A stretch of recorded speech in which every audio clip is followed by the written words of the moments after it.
رب العالمین حمد الشاکرین وافضل الصلاة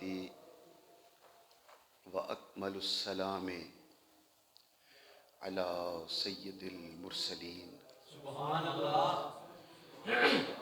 خاتم النبیین قائد الغر المحجلین اکرم الاولین والآخرین سبحان اللہ نبی الحرمین امام القبلتین وسیلتنا فی الدارین المزین بکل زین المنزہ من کل عیب وشین مولانا ومولا الثقلین جد الحسن والحسین سبحان اللہ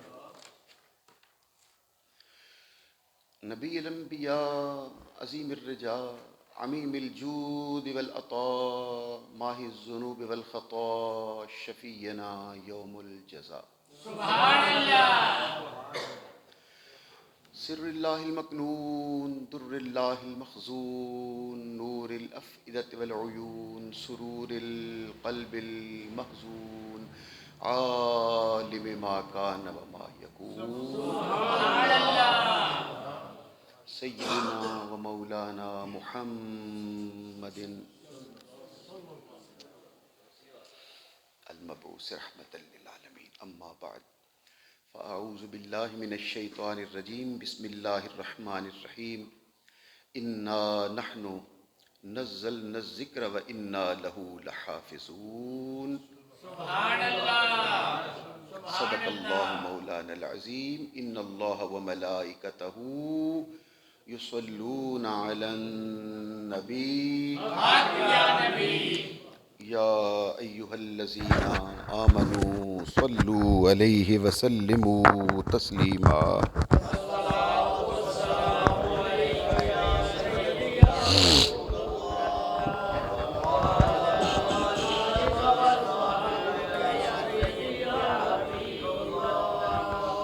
پڑھیے السلام علیکم یا سیدی یا رحمت للعالمین وعلی آلک واصحابک یا سیدی یا شفیع المذنبین اللہ اکبر ہو نہ یہ پھول تو بلبل کا ترنم بھی نہ ہو سبحان اللہ سبحان اللہ چمن دہر میں کلیوں کا تبسم بھی نہ ہو سبحان اللہ اللہ اکبر حضرت اقبال سنو ہو نہ یہ پھول تو بلبل کا ترنم بھی نہ ہو چمن دہر میں کلیوں کا تبسم بھی نہ ہو نہ یہ ساکی تو پھر میں بھی نہ ہو خم بھی نہ ہو بزم توحید بھی دنیا میں نہ ہو تم بھی نہ ہو سبحان اللہ سبحان اللہ سبحان اللہ خیمہ افلاک کا سبحان اللہ آسمان خیمہ افلاک کا ایستادہ اسی نام سے ہے سبحان اللہ بے شک خیمہ افلاک کا ایستادہ اسی نام سے ہے نبض ہستی تپش آمادہ اسی نام سے ہے اس لیے قوت عشق سے ہر پست کو بالا کر دے دہر میں نام محمد سے اجالا کر دے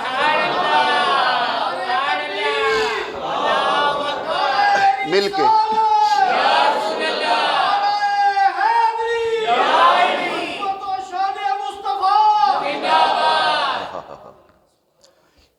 کسی نے پوچھا وہ کون سا حسن ہے کہ جہاں کوئی نقص نہ ہو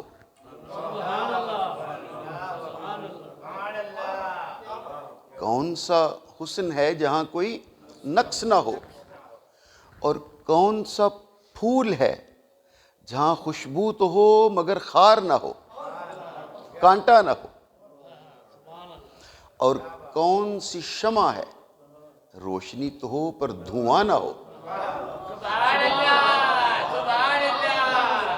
کہا کوئی ہے ایسا حسن کہ جہاں خوبصورتی تو ہو مگر عیب نہ ہو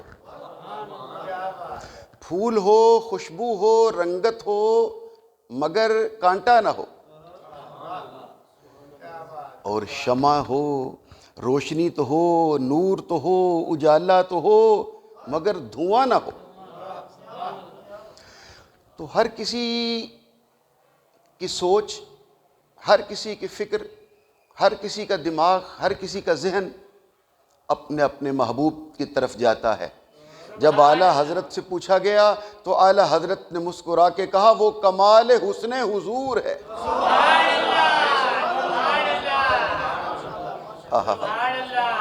اہل سنت کا امام کیا فرما رہا ہے؟ وہ کمال حسن حضور ہے کہ گمان نقص جہاں نہیں۔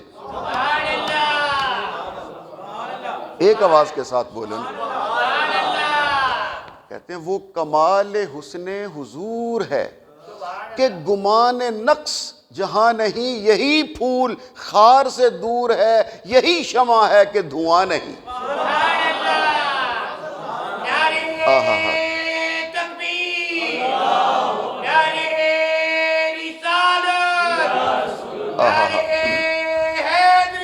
یا علی۔ اور کہتے ہیں، اور آگے کیا کہا؟ کروں تیرے نام پہ جاں فدا، نہ بس ایک جاں دو جہاں فدا، دو جہاں سے بھی نہیں جی بھرا، کروں کیا کروڑوں جہاں نہیں۔ یہی پھول خار سے دور ہے، یہی شمع ہے کہ دھواں نہیں۔ اللہ اکبر۔ اس کائنات میں اللہ سبحانہ و تعالیٰ نے جتنے انبیاء کرام مبعوث فرمائے، انہیں اپنی نبوت کے ثبوت کے لیے ایک الگ سے طاقت عطا کی جاتی ہے، کی جاتی تھی۔ جتنے نبی دنیا میں آئے، ہر کسی کو اپنی نبوت کے ثبوت اور تحقق کے لیے اور ثبوت کے لیے دلیل کے طور پر دوسری مخلوق سے بڑھ کر ایک طاقت عطا کی جاتی ہے۔ اس طاقت کو کہتے ہیں معجزہ۔ سبحان اللہ، سبحان اللہ۔ جب وہ اللہ کا برگزیدہ نبی اپنی معجزاتی طاقت کو ظاہر کرتا ہے اور وہ معجزہ دکھاتا ہے اور دنیا سے الگ دی ہوئی طاقت لوگوں کے سامنے آشکار کرتا ہے، تو دیکھنے والوں کو یہ تسلیم کرنا پڑتا ہے کہ یہ ہم جیسا نہیں ہے، ہم اس جیسے نہیں ہیں۔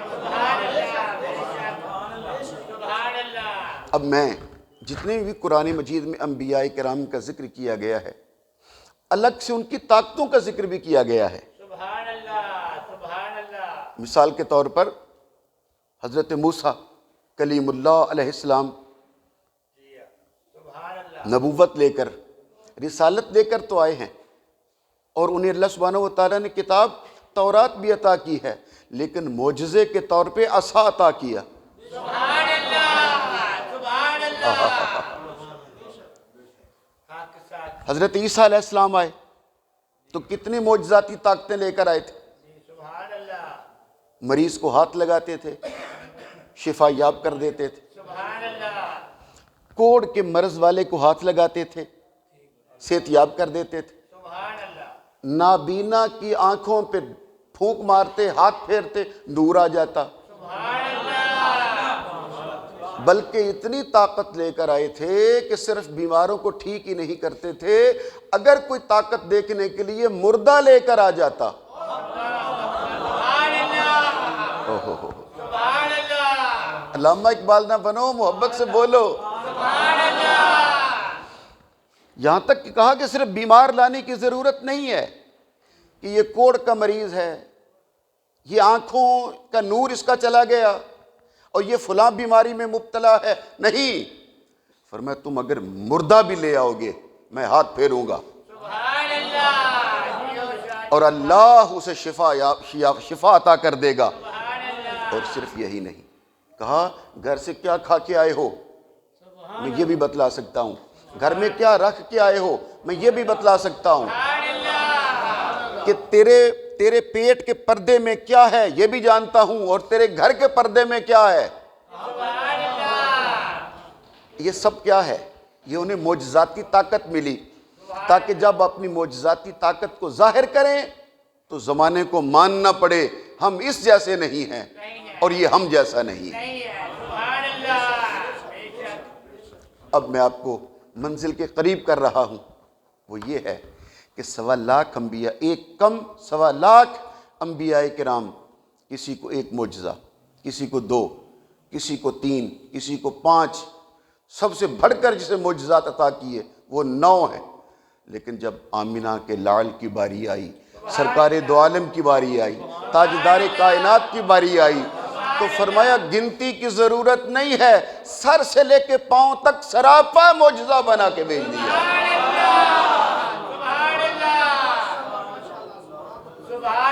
اور اب وہ منزل یہاں ہماری پہنچے گی، یہاں سے بات آگے چلے گی، وہ یہ ہے کہ جس محبوب کو سر سے لے کے پاؤں تک سراپا معجزہ بنا کے دنیا میں مبعوث فرمایا ہے، کیا ان طاقتوں کو ہی صرف میرے آقا کے بے مثل ہونے کے لیے پیش کیا گیا ہے؟ نہیں، فرمایا جب تک میرا محبوب دنیا میں موجود ہے تو اس کا وجود پوری کائنات کے لیے بے مثل ہونے کی دلیل ہے، اور جب میرا محبوب دنیا سے کوچ کر جائے گا اور جب میرا محبوب پردہ کر جائے گا، پھر فرمایا 30 پاروں کا قرآن قیامت تک میرے حبیب کا معجزہ بن کر تمہارے سامنے موجود رہے گا۔ یہ ہے سب سے بڑی بات۔ اللہ نہیں، آپ حضرات نے غور نہیں کیا میری بات پر۔ سنو، حضرت موسیٰ علیہ السلام کو تورات عطا کی، لیکن تورات کو معجزہ نہیں بنایا۔ سر نہ ہلاؤ، زبان سے بولو۔ داؤد علیہ السلام کو زبور عطا کی، لیکن زبور کو معجزہ نہیں بنایا۔ حضرت عیسیٰ کو انجیل عطا کی، لیکن معجزہ نہیں بنایا، معجزے الگ دیے۔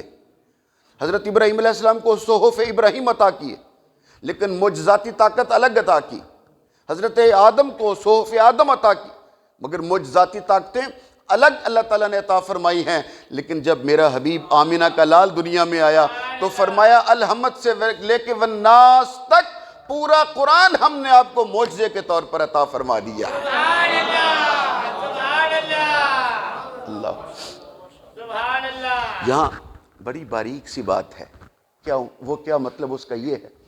وہ یہ ہے کہ میرا محبوب تو 63 سال تک تمہاری نظروں کے سامنے رہے گا، لیکن ہم نے ثابت کرنا ہے کہ میرے محبوب جیسا کوئی نہیں۔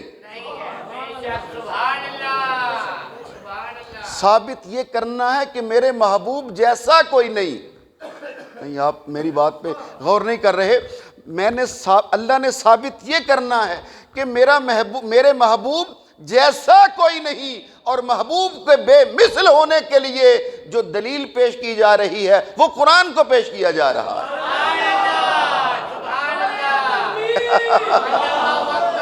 یہ بات گہری تھی۔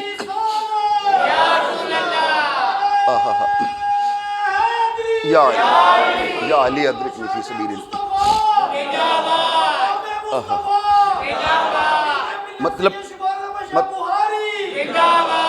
مطلب یہ تھا کہ جب تک میرا یہ قرآن تمہارے سامنے موجود رہے گا، میرے حبیب کا بے مثل ہونا تمہارے سامنے موجود رہے گا۔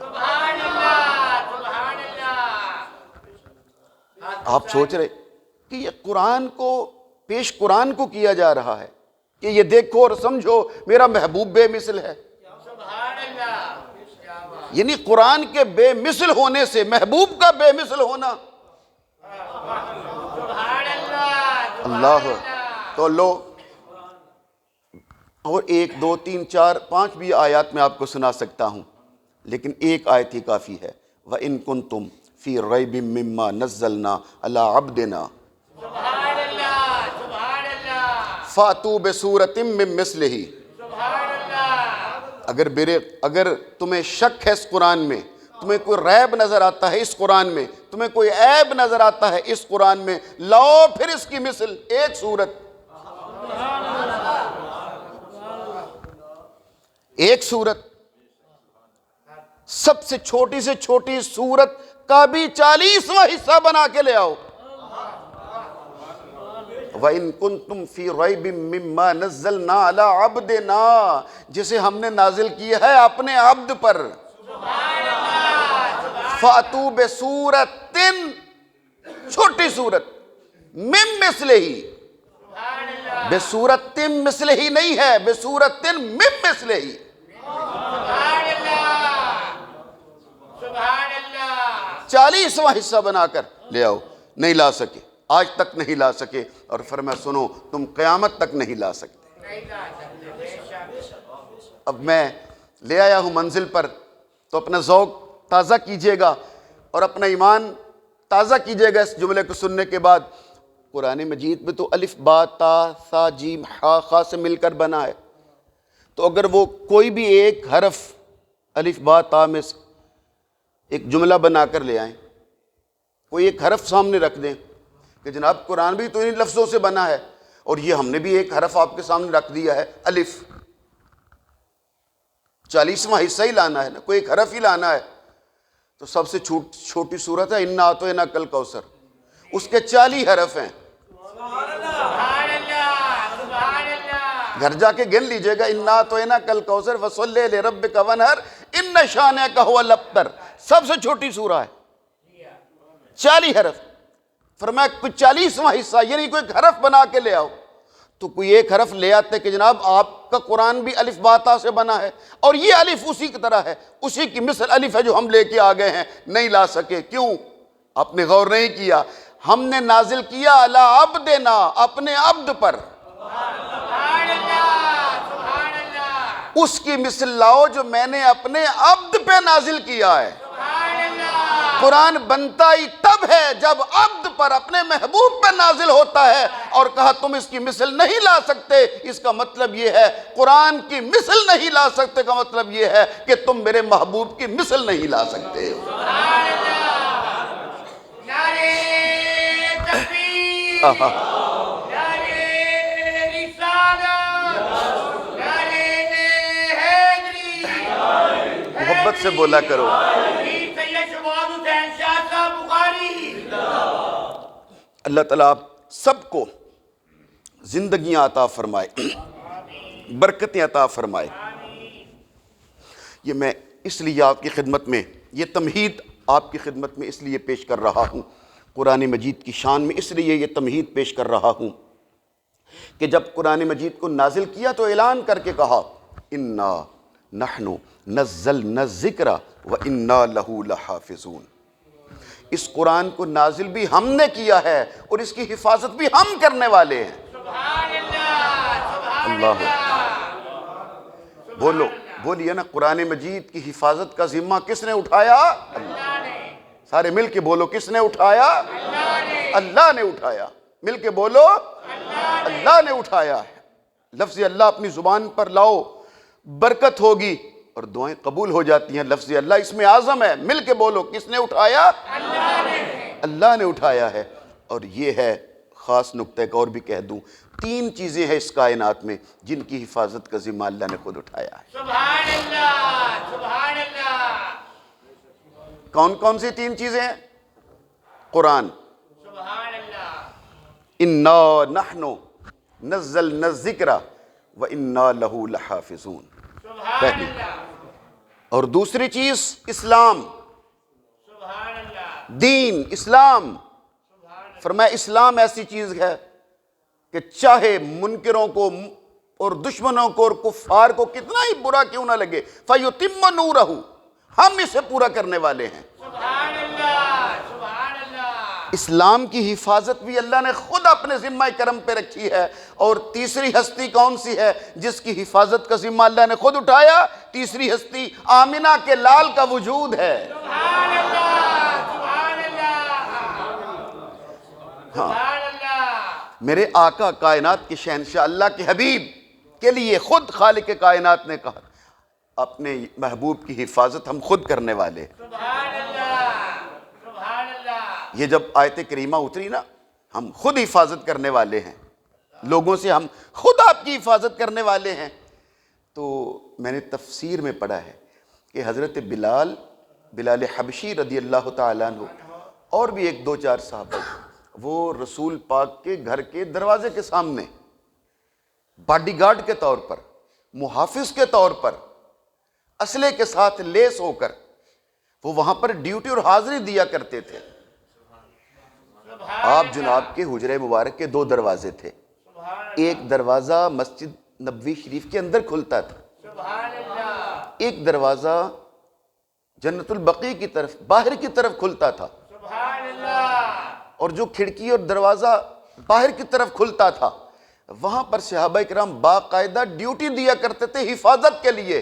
اور جب یہ آیہ کریمہ نازل ہوئی، اے میرے محبوب جو کچھ ہم نے آپ کو عطا کیا ہے آپ اسے پہنچا دیجئے، فبلغ ما انزل الیک من ربک فإن لم تفعل فما بلغت رسالتہ واللہ یعصمک من الناس، جو ہم نے آپ کو عطا کیا ہے پہنچا دیجئے اور فکر کی ضرورت نہیں ہے، آپ کی حفاظت خود اللہ کرنے والا ہے۔ ادھر اندر یہ آیہ کریمہ نازل ہوئی، ادھر آمنہ کے لال نے اٹھ کر کھڑکی کھول کر آواز دے کے کہا اے بلال اپنے گھر چلے جاؤ، میری حفاظت کا ذمہ خود اللہ نے اٹھا لیا۔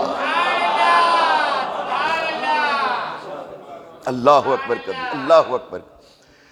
تو یہ قرآن مجید ہو، دین اسلام ہو، یا رسول پاک کی ذات ہو، سبحان اللہ سبحان اللہ کہو نا حفاظت کا ذمہ کس نے اٹھایا؟ اللہ۔ اب یہ ایک الگ زندگی کا سسٹم ہے، قانون ہے، ایک اصول ہے۔ یہ کائنات ایک سبب کے ساتھ چل رہی ہے، یہ اسباب کی دنیا ہے۔ بولو نا، یہ اسباب کی دنیا ہے۔ الحمدللہ رب العالمین، تمام تعریفیں اس اللہ کے لیے جو عالمین کو پالتا ہے، ٹھیک، لیکن ظاہراً ماں باپ پالتے ہیں۔ بچوں کو کون پالتا ہے؟ والدین پالتے ہیں نا۔ تو اللہ کہہ رہا ہے میں پالتا ہوں، معلوم ہو پالتا اللہ ہی ہے، لیکن یہ اسباب کی دنیا ہے۔ ہر کائنات کے لیے ایک نسبت، ایک سبب، ایک وسیلہ قائم کیا ہے جس کے تحت یہ کائنات چل رہی ہے۔ اللہ نے کہا اس قرآن مجید کی حفاظت میرے ذمہ، انا نحن نزلنا الذکر وانا لہ لحافظون، ہم حفاظت کرنے والے ہیں۔ لیکن اس حفاظت کی ذمہ داری اور ڈیوٹی اللہ نے اپنے محبوب کی امت کے حافظوں کی لگائی ہے۔ سبحان اللہ سبحان اللہ سبحان اللہ اگر یاد رہیں گے، رکھیں گے، ایک بات کہوں تو سبحان اللہ سبحان اللہ اللہ سبحانہ و تعالیٰ نے قرآن مجید کو 4 حصوں میں تقسیم کر دیا، الگ الگ چیزوں۔ فرمایا ایک ہے عبادت، جیسے الحمدللہ رب العالمین الرحمن الرحیم مالک یوم الدین، یہ عبادت۔ فرمایا حفاظت تو ہم ہی کرنے والے ہیں، لیکن ہم نے اس حفاظت کو اپنے محبوب کی امت پر تقسیم کر دیا ہے۔ میرے محبوب کی امت کے جو حافظ ہوں گے وہ اس عبارت کی حفاظت کریں گے۔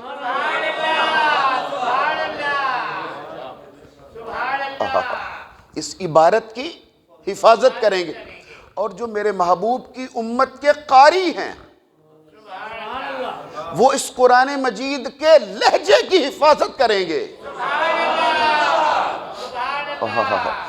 کہ قاری صاحبان جب پڑھتے ہیں تو وہ ہمیں پڑھ کے سناتے ہیں کہ میری سرکار کا لہجہ کیا تھا، کہاں ٹھہرنا ہے، کہاں نہیں ٹھہرنا، کہاں لازماً ٹھہرنا ہے، کہاں رکنے کی اجازت نہیں ہے بلکہ ملا کے پڑھنا ہے۔ ٹھہری میں ایک مثال دیتا ہوں، آپ بولے نہیں ہو، میں بات واضح نہیں کر سکا، میں ایک مثال دیتا ہوں۔ ایک جملہ ہے لیکن وقف کے ساتھ معنی کیسے بدلتا ہے۔ جملہ ایک ہی ہے، مثال کے طور پر ہم کسی سے کہیں اٹھو مت بیٹھو، فکرہ ایک ہے، 3 لفظوں کو، اٹھو مت بیٹھو۔ اب ذرا لہجہ بدلنے سے معنی دیکھو کیسے بدلے گا۔ میں کسی سے کہتا ہوں اٹھو مت بیٹھو، اٹھو مت بیٹھو، اس کا مطلب ہوگا کہ کھڑے ہو جاؤ، بیٹھنا نہیں ہے۔ اٹھو وقف کر دیا، مت بیٹھو تو مطلب کیا ہوگا؟ کھڑے ہو جاؤ، بیٹھنا نہیں ہے۔ لیکن اب وقف بدلنے لگا ہوں، پھر معنی کیا ہوگا؟ اٹھو مت بیٹھو۔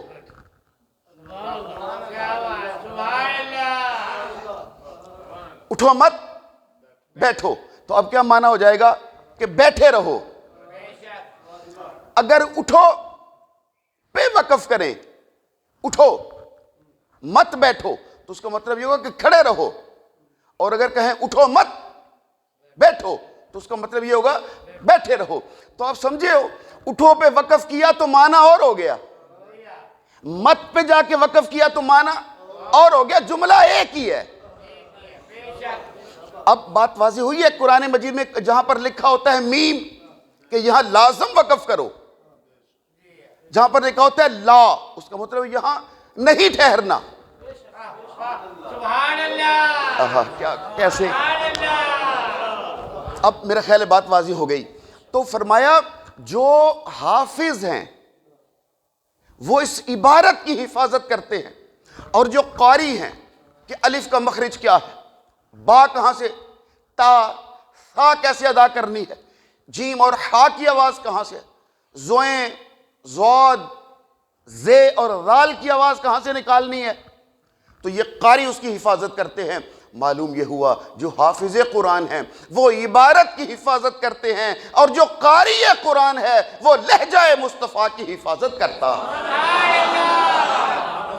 سبحان اللہ۔ اب تیسری چیز وہ ہے، جب ہم عبارت پڑھیں الحمدللہ رب العالمین تو اس کے نیچے ترجمہ لکھا ہوتا ہے، اس کے مسائل ہوتے ہیں۔ تو فرمایا حافظوں کی ڈیوٹی ہے وہ عبارت کی حفاظت کریں گے، قاریوں کی ڈیوٹی ہے وہ لہجہ مصطفیٰ کی حفاظت کریں گے، اور میرے محبوب کی امت کے علماء کی ڈیوٹی ہے وہ اس کے مسائل کی حفاظت کریں گے، اور غوث العظم جیسوں کی ڈیوٹی ہے وہ قرآن مجید کے سروں اور قرآن کے رازوں کی حفاظت کریں گے۔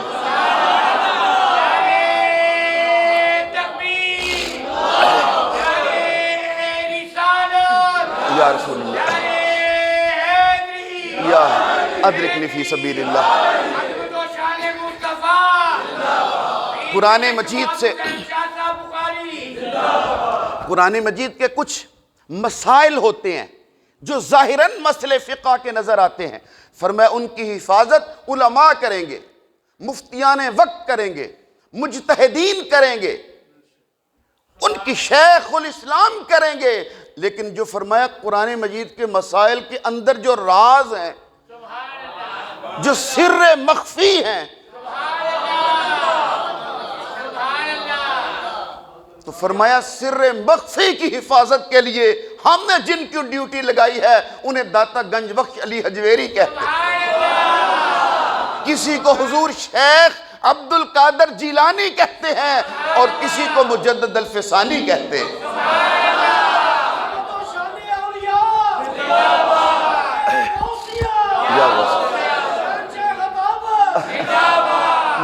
آپ سب کی اللہ سبحانہ وتعالی زندگیوں میں برکت عطا فرمائے، لیکن آپ مسکراتے ہوئے چہروں کے ساتھ اپنے آقا کی شان سنو، ایک آواز کے ساتھ محبت سے بولو،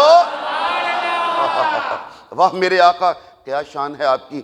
معلوم یہ ہوا وہ اس پر میں اور بھی مسائل میرے پاس مثالیں اور نکتے ذہن میں ہیں، وہ انشاءاللہ پھر کبھی میں آپ کی خدمت میں عرض کروں گا۔ اب اسی بات کو ہم تیزی کے ساتھ آگے بڑھا دیتے ہیں، وہ یہ ہے کہ انڈیا میں ایک محمد وسیم رضوی، ایک شیعہ وسیم رضوی کے نام سے، اس رضوی سے مراد اعلیٰ حضرت والا رضوی نہیں ہے، اس رضوی سے مراد اہل تشیع کے رضوی ہیں۔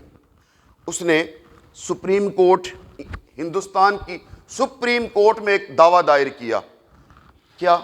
اس نے کہا قرآن مجید میں، وہ اس وقت تک شیعہ تھا، اس نے کہا 26 آیتیں قرآن مجید میں ایسی ہیں، 26 آیتیں جو ایسی ہیں جو آتنک کو یعنی دہشت گردی کو بڑھاوا دیتی ہیں، تو اس لیے انڈیا کی، ہندوستان کی سپریم کورٹ کو چاہیے کہ وہ قرآن مجید سے ان 26 آیات کو باہر نکال دے۔ اور پھر وہ بیٹھ گیا، ایک دن وہ بیٹھا جب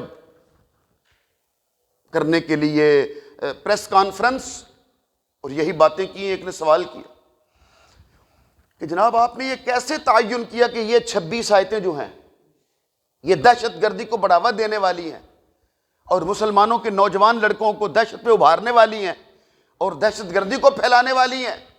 تو اس نے کہا یہ 26 آیتیں جو ہیں یہ قرآن کا حصہ نہیں ہیں، بلکہ یہ صحابہ کرام نے، حضرت ابوبکر اور عمر عثمان، ان تینوں نے یہ شامل کی ہیں۔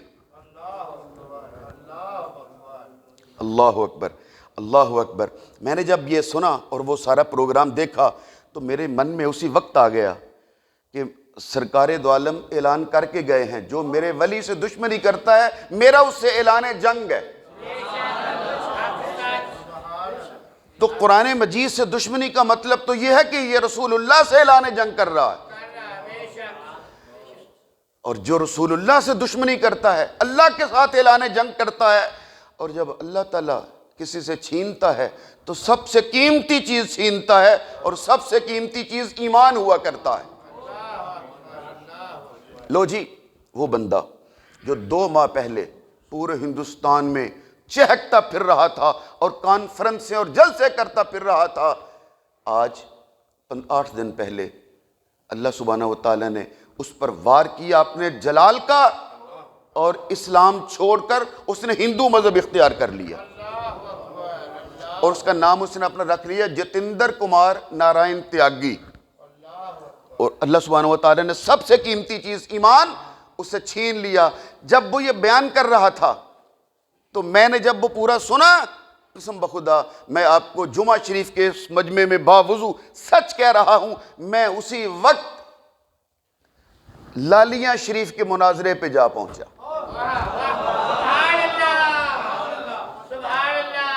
2-3 سال پہلے میں نے آپ کو یہ واقعہ سنایا تھا، چھوٹا سا ہے، مناظرہ سنایا تھا، مختصر کر کے پھر سنا دیتا۔ وہ شیعہ جو تھے نا، لالیاں ایک بہت بڑا قصبہ اب تو شہر کی طرح بن گیا ہے۔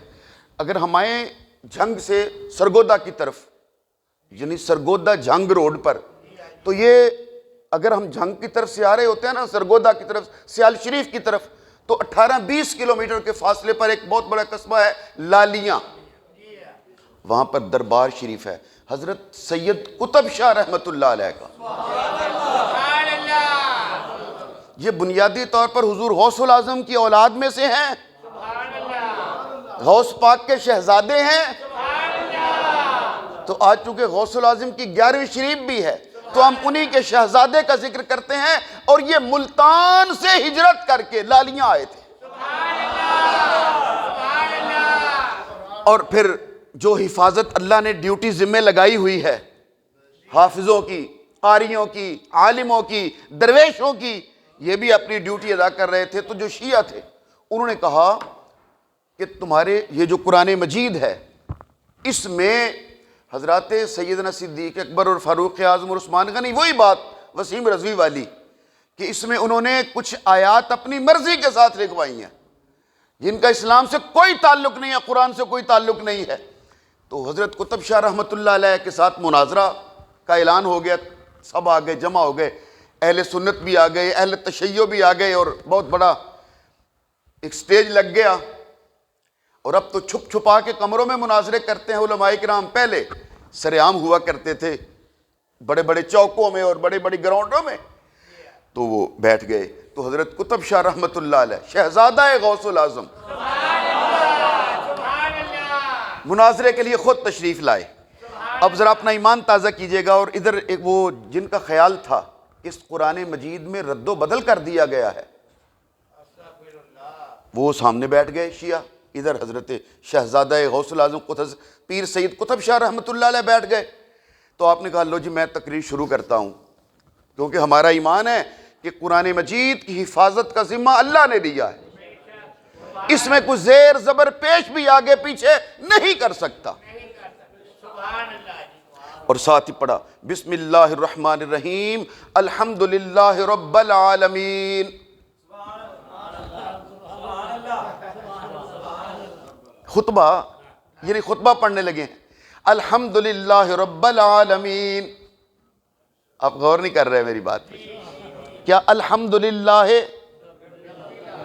رب العالمین ہے؟ کیا رب اچھا انہوں نے کہا الحمدللہ رب العالمین۔ تو وہ جو مناظر تھا اس نے کہا ٹھہریے، آپ قرآن غلط پڑھ رہے ہیں۔ تو حضرت چپ ہو گئے، اچھا میں غلط پڑھ رہا ہوں، چل میں دوبارہ پڑھتا ہوں، الحمدللہ رب العالمین۔ جیسے کہ نا رب العالمین اس نے پھر کہا، اور پھر آپ نے غلط پڑھ دیا ہے۔ اور پھر ساتھ اس نے دیکھو جی میرے مقابلے میں آپ مناظر ایسا لائے ہیں جو ایک آیت میرے سامنے بیٹھ کے صحیح نہیں پڑھ رہا، آپ نے کہا اچھا پھر غلط ہو گئی ہے؟ اس نے کہا جی آپ نے غلط پڑھا۔ آپ نے کہا اچھا میں تیسری بار اب صحیح کر کے پڑھتا ہوں، الحمدللہ رب العالمین۔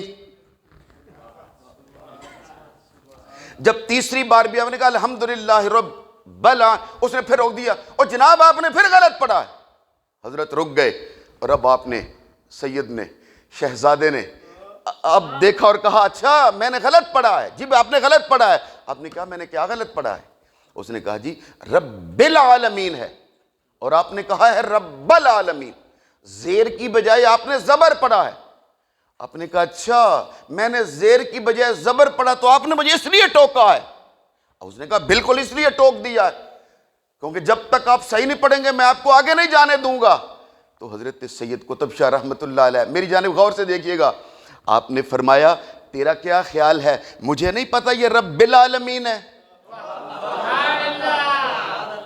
میں رب العالمین پڑھا، تو نے مجھے ٹوک دیا، پھر میں نے کہا رب العالمین، تو نے مجھے روک دیا، پھر میں نے کہا رب العالمین، تو نے میرا گلا پکڑ لیا اور کہا میں آگے نہیں جانے دوں گا جب تک صحیح نہیں پڑھو گے۔ کیا خیال ہے آج 14ویں صدی میں زیر کی بجائے زبر کروں تو مجھے آگے نہیں جانے دیتا؟ کیا خیال ہے مولا علی شیر خدا تجھ سے بھی کمزور تھے؟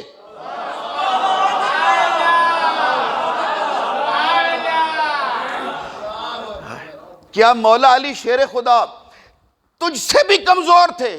اس نے کہا جی کیوں؟ آپ نے کہا تم یہی تو کہہ رہے ہو کہ انہوں نے قرآن مجید میں تحریف کی، پہلے نے، دوسرے نے، تیسرے نے، تو مجھے زیر کی زبر نہیں کرنے دے رہا، اور وہ قرآن بدلتے رہے اور مولا علی چپ رہے۔ آپ نے فرمایا یہ کیسے ہو سکتا ہے کہ تو مجھے ایک زیر کی زبر نہ کرنے دے اور وہ 30 سال تک قرآن بدلتے رہیں اور مولا علی بالکل چپ کر کے بیٹھے رہیں؟ آپ نے فرمایا یاد رکھو اگر تو مجھے آج زیر کی زبر نہیں کرنے دیتا تو مولا علی شیر خدا تو وہ ہیں جنہیں خود حضور نے کہا تھا القرآن ما علی وعلی مع القرآن، قرآن علی کے ساتھ ہے، علی قرآن کے ساتھ۔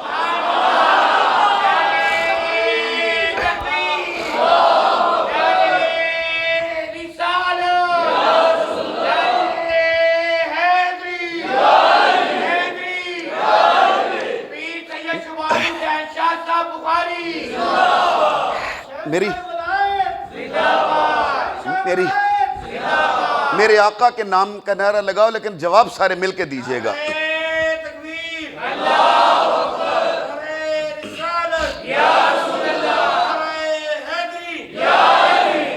اللہ اکبر۔ لو پہلے میرا خیال ہے میں آپ کو ہندوستان والی بات مکمل ہو جائے تو پھر میں آخری جملہ سنا کے اپنی گفتگو مکمل کروں گا۔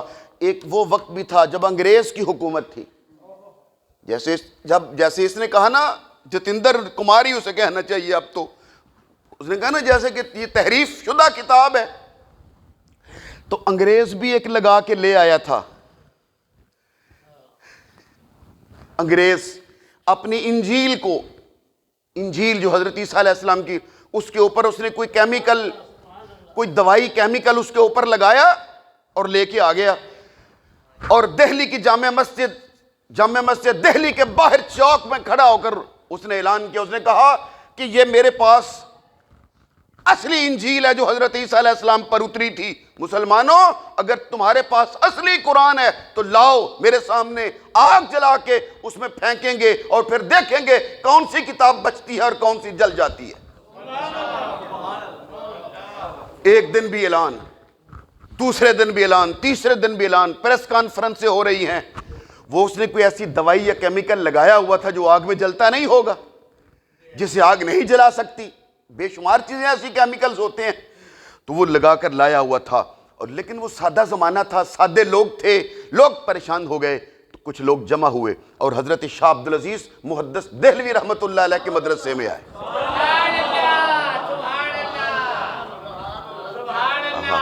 اللہ تعالیٰ بھئی بڑے بڑے پکے بندے ہیں، بالکل سبحان اللہ کہنے پہ ان کا جی نہیں چاہتا،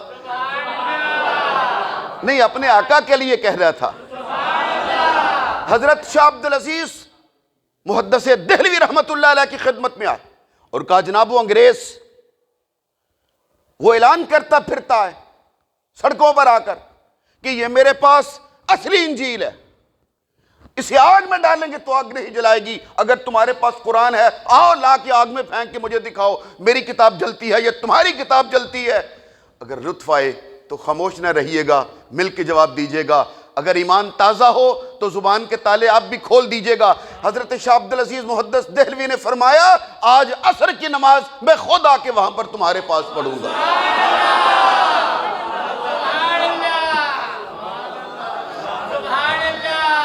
نہیں انہوں نے نہیں بولنا، آپ تو بولیے نا سارے۔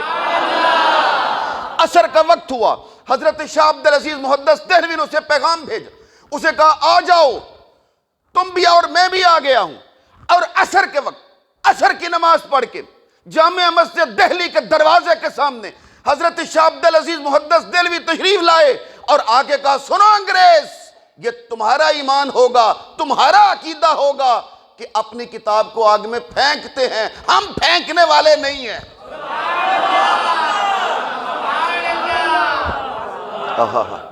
اس نے کہا تھا اپنی کتاب کو آگ میں، اس نے کہا تھا آگ میں پھینکتے ہیں، جس کی صحیح ہوگی وہ بچ جائے گی ورنہ جل جائے گی۔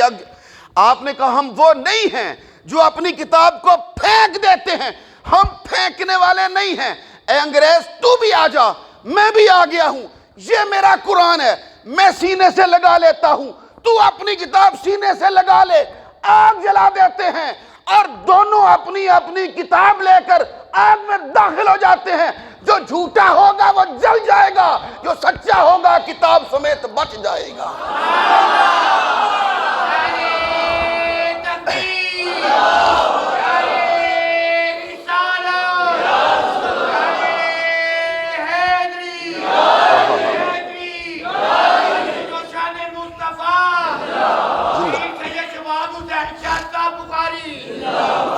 جزاک اللہ، میرے مالک آپ سب کو سلامتی عطا کرے۔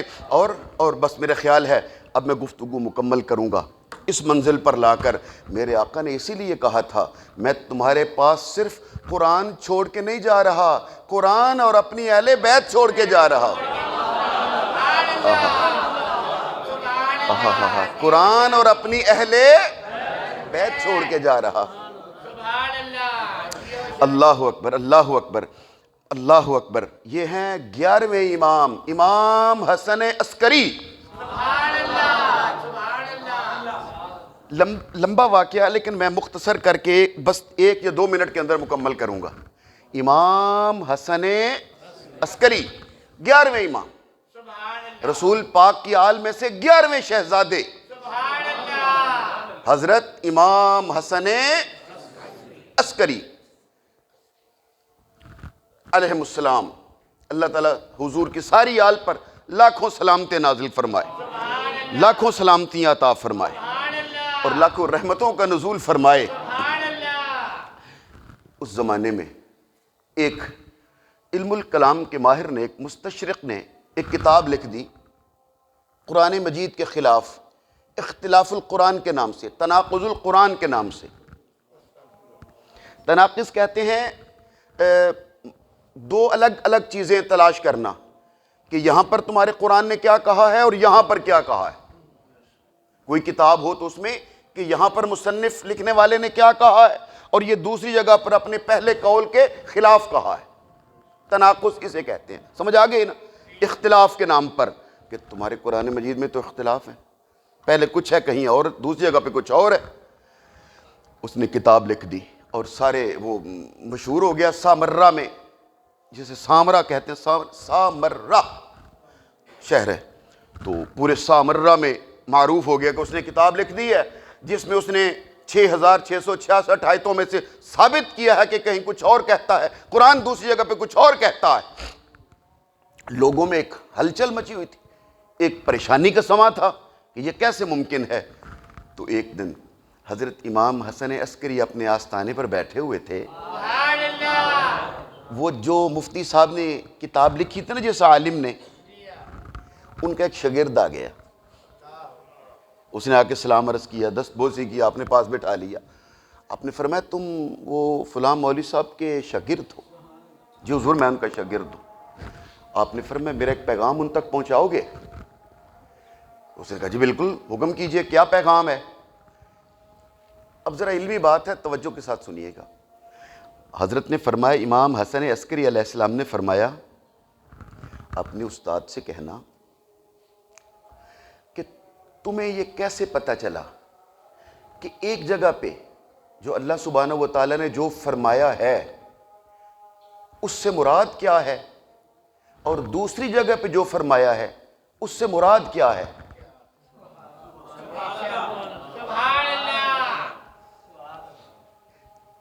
جیسے ٹھہریے، میں ایک مثال پہلے بھی دیتا ہوں، پھر بات واضح نہیں آپ پر ہو سکے گی۔ حضرت علامہ اقبال کا ایک شعر ہے، کبھی اے حقیقت منتظر نظر آ لباس مجاز میں، کبھی اے حقیقت منتظر نظر آ لباس مجاز میں، کہ ہزاروں سجدے تڑپ رہے ہیں میری جبین نیاز میں۔ کبھی اے حقیقت منتظر، اے حقیقت جس کا دیر سے انتظار ہو رہا ہے، آ میرے سامنے کبھی تاکہ میں اپنے سجدے نثار کر دوں۔ حقیقت منتظر جسے علامہ اقبال نے کہا وہ کیا ہے؟ ایک شخص کہتا ہے اس سے مراد ہے وجود باری تعالی، اللہ کا وجود، کہ میں تجھے سجدے کرتا ہوں لیکن کبھی آ میری نظروں کے سامنے، میں تجھے دیکھوں اور سجدے کر دوں۔ ٹھیک؟ دوسرا بندہ کھڑا ہوتا ہے، وہ کہتا ہے نہیں، اس سے مراد اللہ تعالیٰ نہیں ہے، اللہ تعالیٰ نظر آنے سے پاک ہے۔ تو آپ کیا کہتے ہو؟ وہ کہتا ہے اس سے مراد ہے امام مہدی علیہ السلام، 12ویں امام، اس سے مراد ہے مہدی۔ کہ کبھی اے حقیقت منتظر نظر آ لباس مجاز میں، کہ امام مہدی آئیے ہمارے سامنے، ہم اپنی روح کے سجدے آپ پہ قربان کر دیں، نثار کرنا چاہتے ہیں۔ اب ایک کہتا ہے اس سے وجود باری تعالیٰ مراد ہے، دوسرا کہتا ہے امام مہدی مراد ہیں، لیکن اصل میں تو اقبال ہی جانتا ہے نا وہ کس کو کہہ رہا ہے۔ اصل میں اس سے مراد کیا ہے وہ تو لکھنے والا ہی جانتا ہے نا، اس نے کسے کہا ہے، اللہ مراد لیا ہے یا امام مہدی مراد لیے ہیں؟ اب سمجھ آئیے، امام حسن عسکری نے کہا اپنے استاد سے کہنا اللہ نے جو ایک جگہ پہ جو کہا ہے تجھے کیسے پتا چلا کہ اس کی مراد یہاں کیا ہے، اور دوسری جگہ پہ جو کہا ہے تمہیں کس نے بتلایا کہ یہاں پر مراد کیا ہے؟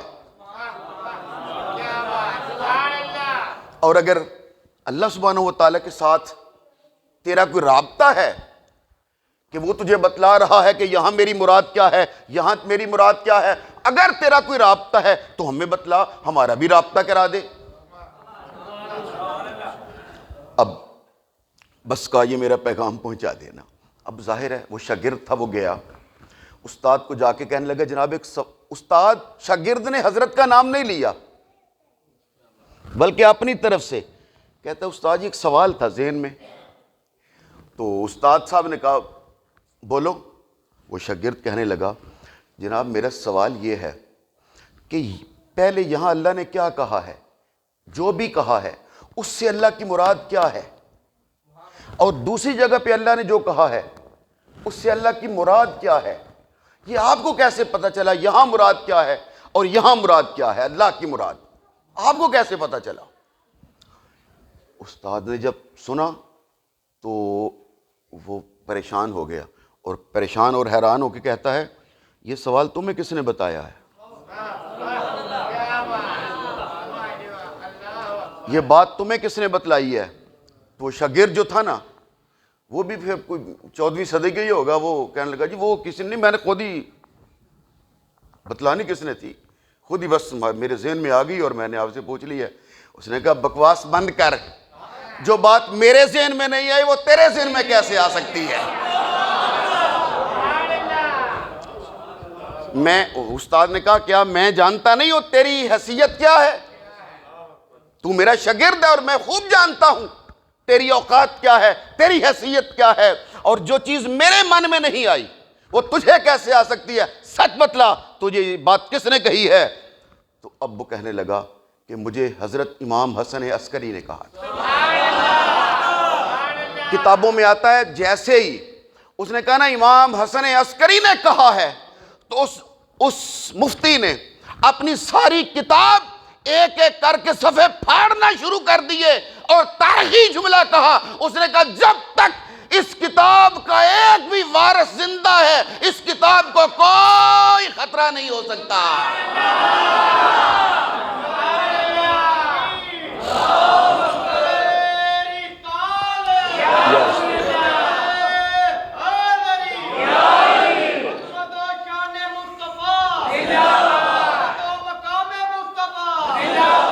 اللہ یا غوث اعظم.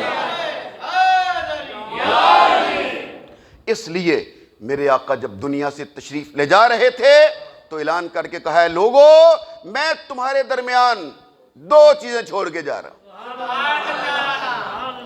بولو نا کتنی چیزیں؟ ایک قرآن اور ایک اپنی اہل بیت چھوڑ کے جا رہا ہوں. دو چیز، قرآن اور اہل بیت.